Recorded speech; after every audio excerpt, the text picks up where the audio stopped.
Vi har lavet et forsøg med natriumhydrogenkarbonats omdannelse. Natriumhydrogenkarbonat har formlen NaHCO3, og i daglige tale kalder vi det natrium.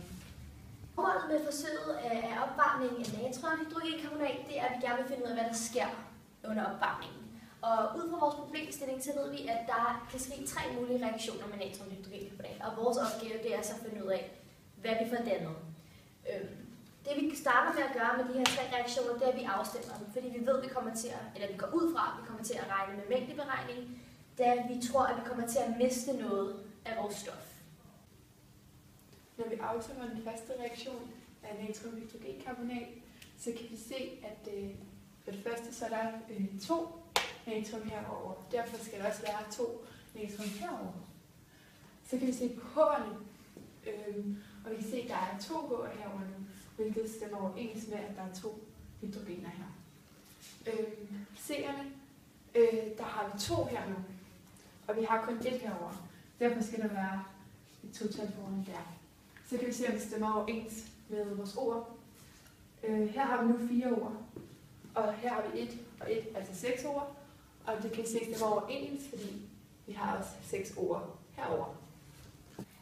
Når vi så skal stemme vores anden reaktion, så gør vi det på samme måde. Men i det her tilfælde har vi allerede 1 natrium på den her side, og 1 på den her side, 1 H på den her side, og på den der, 1 C og 1 C, og 3 ord, som også ses der. Så den her reaktion er afstemt, så derfor rører vi ikke ved den.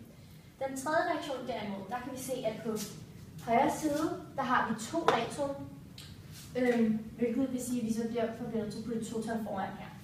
Så nu har vi 2 natrium, vi har 2 hydrogener, som vi også har her, 2 C'er, som vi også har der, og 6 ord, som vi også finder her. Så nu er den reaktion også afstemt. Ja, her ses vores opstilling, og det vi startede med, det var, at vi stillede en træfod op med en trekant i, hvor vi puttede porcelænstiklen i. Så satte vi en bundselsbrænder til gassen og begyndte at brænde porcelænstiklen af for forrige eventuelle rester. Og derefter, når vi havde brændt den her porcelænsstikkel af, så varede vi 5 gram natron af, og så begyndte vi at brænde det. Det første mængdeberegningsskema, vi har, det er, eller vi skal udregne, det er nu 2 natriumhydrogenkarbonat, som bliver til natriumoxygen, vand og 2 karbonat. Og vi starter med de oplysninger, som vi allerede har. Og ud fra forsøget, så ved vi, at massen fra en natron, den var på 5,02 gram. Og vi kan også beregne molarmassen, som for natriumhydrogenkarbonat er 84,01. Og for ligesom at finde stofmængden, så hedder det M af lille lille M over store M. Og det giver så 0,0598.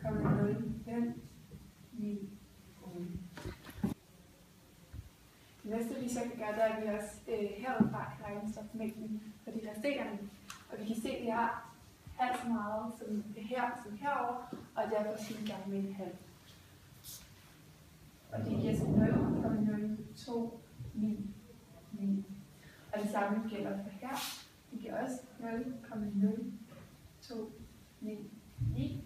Og med de 2 karper, der har vi ligesom 2, så der har vi ligesom her 0,0598.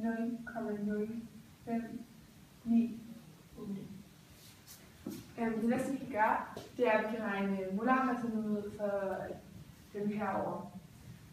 Og for natriumoxygen, der er molarmassen 61,98. Og for vand, der er den 18,016. Og for carbon, eller bare for carbon, der er den 44,01. Okay, det næste vi skal have, det er massen. Og for at finde massen, så kan vi sige molarmassen gange stofmængden. Og her giver det 1,853, og herover 0,533. 3, 9 og 2,6, 3, 2. Og for ligesom at sikre, at vi har gjort det her rigtigt, så kan vi lægge dem over på den her side sammen, massen sammen, og se om det giver det her. Når vi har lagt dem her sammen, så vi skal se, at de til sammen giver 5,024, hvilket står rimelig godt til det faste.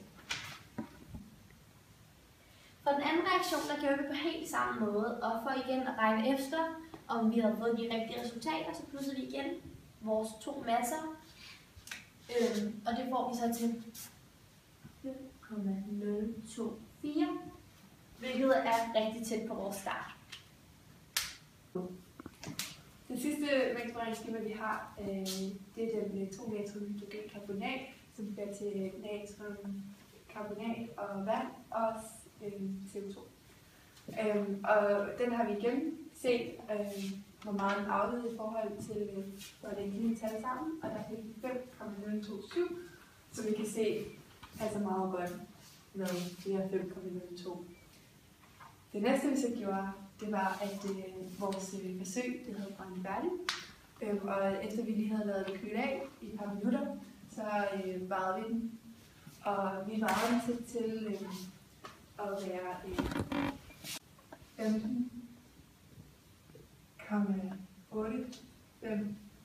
gram i forhold til i starten, hvor den varede 12,68 gram.